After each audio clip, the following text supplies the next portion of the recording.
Dear students, आज की इस वीडियो में हम बात करेंगे हाइजेंस प्रिंसिपल की। उन्होंने एक हाइपोथेसिस दी ताकि हम ज्योमेट्रिकली कंस्ट्रक्ट कर सकें पोजीशन ऑफ वेव फ्रंट को at any instant of time during the propagation of wave in any given medium. सीधी सीधी अगर बात करें सिंपल लैंग्वेज में, तो हाइजन ने एक प्रिंसिपल दिया जिसकी हेल्प से हम किसी भी इंस्टेंट ऑफ टाइम पे वेव फ्रंट की पोजीशन एंड टाइप, किस तरह की वेव फ्रंट होगी, वो निकाल सकते हैं बेटा। अब उसके लिए उन्होंने दो स्टेटमेंट दी। अब उन दोनों स्टेटमेंट्स को हमने वन बाय वन पढ़ना है, देखेंगे इस वीडियो में। And this is the base for the wave optics. This tells us how a wave propagates through the given medium. Huygens principle की जो स्टेटमेंट है बेटा, वो दो पॉइंट्स में दी गई। दोनों को हम वन बाय वन पढ़ेंगे। Only then we will be able to understand what Huygens wants to से।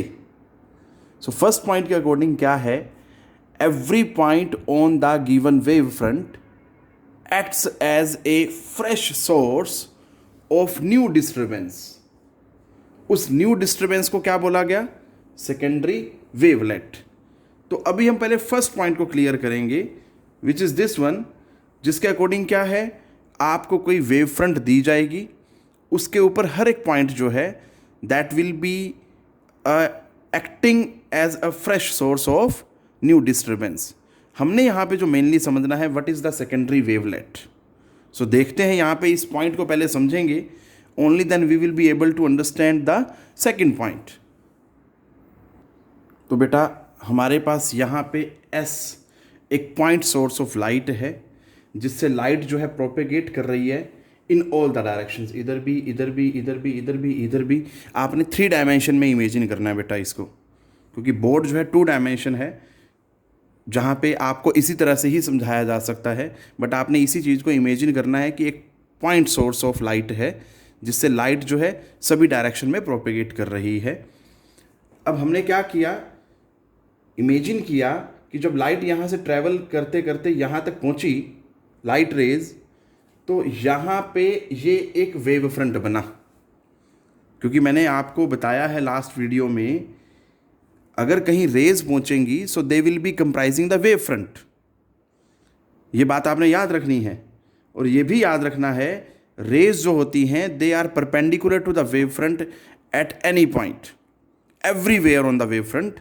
जो रेज होंगी वो क्या होती हैं बेटा? Perpendicular to the wave front. अब जब ये वेव फ्रंट हमें दिया हुआ है, which is given wave front, इसी को हम क्या बोलते हैं बेटा? प्राइमरी वेव फ्रंट बोलते हैं। So A B is the primary wave front which is given to us. या मैं सिंपल भाषा में ये भी बोल सकता हूँ कि जब सोर्स से एनर्जी ट्रैवल करने लगी in the form of rays, तो किसी इंस्टेंट पे जो पोजीशन है वेव फ्रंट की, दैट इज दिस वन। जो वेव फ्रंट बन रहा है उन रेज की वजह से, that is the A B which is known as the given wave front या प्राइमरी वेव फ्रंट। अब आगे का बात अगर देखें तो बेटा वो कहता है this acts as a fresh source of new disturbance. It means अगर मैं प्रोपेगेशन ऑफ एनर्जी को डिस्टर्बेंस भी बोलूं तो बोला जा सकता है, देखो क्या है, यहां से ट्रैवल करते हुए डिस्टर्बेंस यहां तक आ गई, travelling in all the directions. तो अब यहां पे हर एक पॉइंट, क्योंकि देखो ये एक वेव फ्रंट है और इसके हर एक पॉइंट पे क्या है, रेज पहुंच रही हैं। So we can generate infinite secondary wavelets from this primary wave front. सबसे पहली बात ध्यान देनी है। बट इस प्रिंसिपल को समझने के लिए हम फॉर एग्जाम्पल 4 डिफरेंट पॉइंट्स लेंगे, ठीक है, और उन पे सेकेंडरी वेवलेट्स बनाएंगे। एक पॉइंट ये लिया, एक ये लिया, एक ये और एक ये। इन चारों पॉइंट पे सेकेंडरी वेवलेट्स बनाएंगे और देखेंगे कि इसका बेस क्या है। तो बेटा हमने क्या करना है, ये तो गिवन पोजीशन है, हमें पता लगाना है कि नेक्स्ट वेव फ्रंट क्या होगी, उसकी पोजीशन क्या होगी। बट उसके लिए मुझे पहले सेकेंडरी वेवलेट्स बनानी आनी चाहिए। जैसा कि हमें पता है यहाँ पे एनर्जी पहुँच चुकी है in the form of rays, अब हमने इमेजिन करना है, क्योंकि स्पीड ऑफ लाइट बेटा क्या होती है, c, और मैंने मान लिया कि t टाइम में जो डिस्टेंस कवर्ड होगा by the energy in the form of rays, that is c into t. ये डिस्टेंस होगा, distance is equal to c into t. अब आपने सिर्फ इमेजिन करना है यहाँ पे c इंटू टी, ये डिस्टेंस ट्रैवल कराना है। मतलब यहाँ पे जो एनर्जी पहुंची है उसको भी c into T distance travel कराना है, यहाँ वाली को भी c इंटू टी, यहाँ वाली को भी, यहाँ वाली को भी। ठीक है बेटा, तो हमने क्या करना है, c इंटू टी में क्या करना है, इस पॉइंट को सेंटर मान के और c इंटू टी को रेडियस मान के, क्योंकि मैं t सेकंड के बाद पोजीशन निकालना चाह रहा हूं, बट उसके लिए मुझे क्या चाहिए, पहले सेकेंडरी वेवलेट्स का समझ आना जरूरी है। तो बेटा c इंटू टी डिस्टेंस को आपने रेडियस मानना है और इस पॉइंट को सेंटर मानना है, और इसके अराउंड क्या लगा देना है, सर्कल लगा देना है। बट आपने इमेजिन करना है 3 डायमेंशन में that will be a sphere, but अगर आप पेपर पे उसको सर्कल बना के भी समझेंगे तो एकदम से समझ आएगा आपको क्विकली। तो आप देख सकते हैं मैंने फर्स्ट पॉइंट के अराउंड एक सर्कल लगाया, c इंटू टी को क्या माना, रेडियस, और इसको क्या माना, सेंटर। तो एक सर्कल बना दिया बेटा, डॉटेड इंडिकेट किया है इसे। ऐसे सेकंड पॉइंट के अराउंड भी क्या बनाया हमने, एक सर्कल बनाया।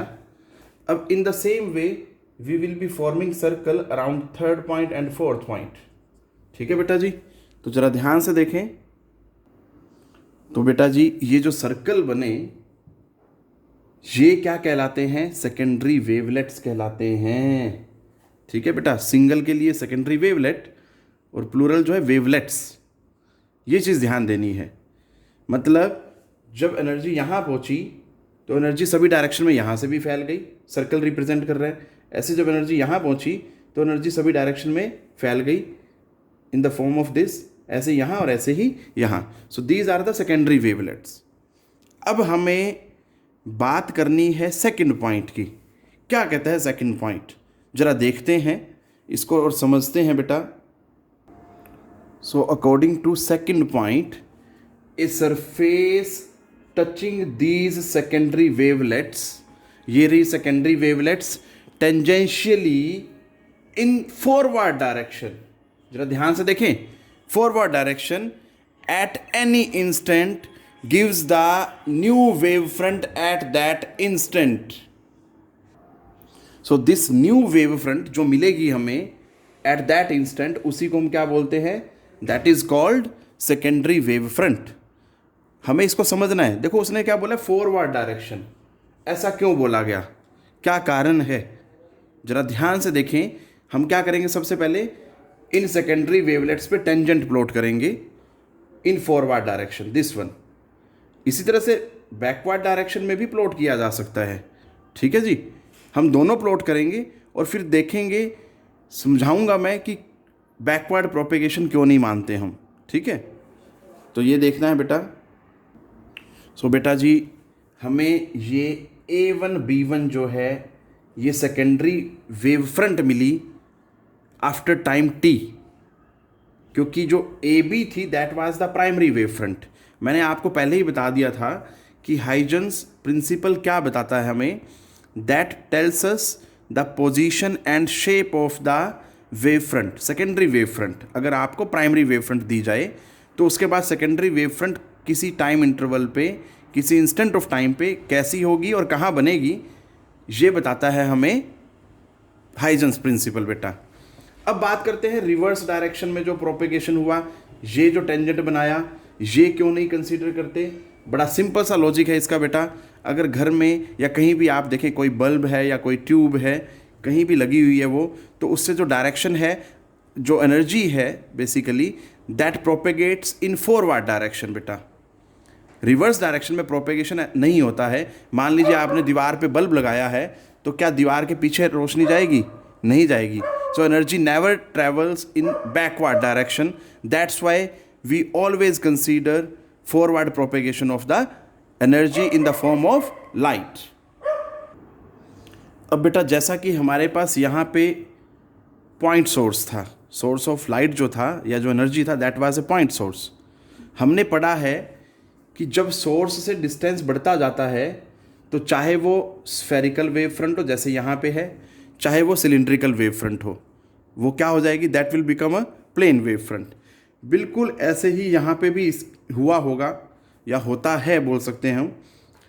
तो उस सिचुएशन में कैसे बनेगा, देखो अभी तो ये क्लियरली पता लग रहा है कि ये स्फेरिकल वेव फ्रंट है, but by the time when energy will be propagating in forward direction far away from the source, तो क्या होगा, मैंने मान लिया किसी इंस्टेंट पे ये मेरे पास प्लेन वेव फ्रंट मिला बेटा, ठीक है, क्लियर है। अब मैं इसको प्राइमरी वेव फ्रंट मान रहा हूँ, मुझे क्या करना है, इसके बाद what will be the next position and shape of the wave front वो निकालनी है। तो बिल्कुल इसी तरीके से चलना है जैसे हमने पहले चले बेटा, सेम प्रोसेस अडॉप्ट करना है। जरा ध्यान से देखें तो बेटा जी ये ए बी जो है हमारे पास, अगेन ये एक प्राइमरी वेव फ्रंट है जो गिवन वेव फ्रंट कहलाता है बेटा, ठीक है, जिसे हम गिवन वेव फ्रंट भी बोलते हैं।